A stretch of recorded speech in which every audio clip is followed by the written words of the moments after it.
Welcome to Genius Conf Call. Thank you for joining us. We are waiting for the rest of the participants to join.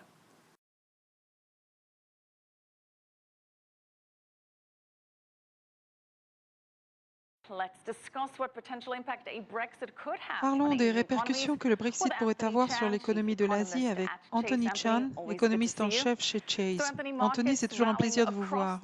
Monsieur Anthony, la mobilisation des marchés à travers le monde aujourd'hui, après les récents sondages, indique que le Royaume-Uni va certainement rester dans l'UE. Pensez-vous qu'il va rester? Bien, la dynamique a clairement évolué dans le sens de rester dans l'UE. Si cette dynamique est maintenue, cela promet un suspense, mais je crois que les Britanniques voteront pour le maintien. Quelles sont vos attentes si vendredi les Britanniques votent pour le maintien?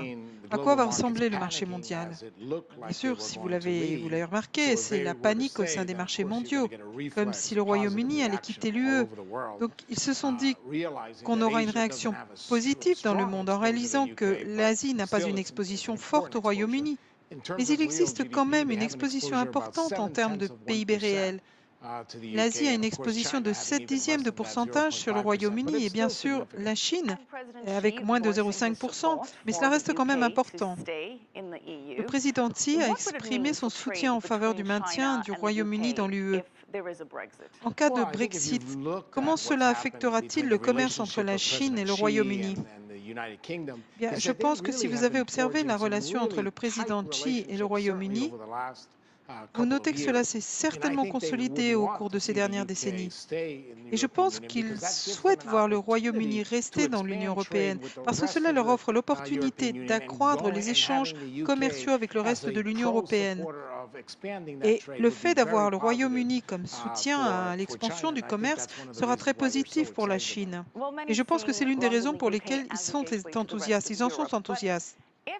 Beaucoup pensent que Londres ou le Royaume-Uni est un point d'accès pour le reste de l'Europe.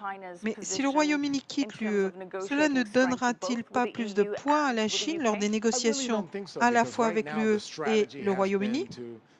Non, je ne pense pas, parce qu'aujourd'hui, la stratégie est d'entretenir des liens étroits avec le Royaume-Uni afin que cela crée des opportunités pour le reste de l'Union européenne. Ils devront bien sûr changer rapidement de stratégie, mais cela prendra du temps, tout comme cela prendra du temps pour l'Union européenne de renégocier toutes ses relations commerciales avec le reste des 27 autres pays de l'Union européenne. Mais ce qui explique la relation amicale qui existe entre la Chine et le Royaume-Uni, et celle qui existe entre la Chine et peut-être certains autres membres de l'UE, c'est peut-être que David Cameron a fait pression pour promouvoir des accords de libre-échange entre la Chine et l'UE, et à cause des règles et réglementations dont le Royaume-Uni veut se retirer, cela a été retardé. N'existe-t-il pas de points positifs dans la relation entre la Chine et le Royaume-Uni sans l'UE? Bien, je pense que si ce n'était pas à cause du reste de l'UE, cela ne serait pas aussi intéressant. Mais il ne faut pas oublier que le fait de maintenir le Royaume-Uni comme capitale financière de l'Europe et le fait que cette dernière puisse commercer librement avec le Royaume-Uni est un point réellement positif pour la Chine. Genius Conf Call. The world speaks one language, yours.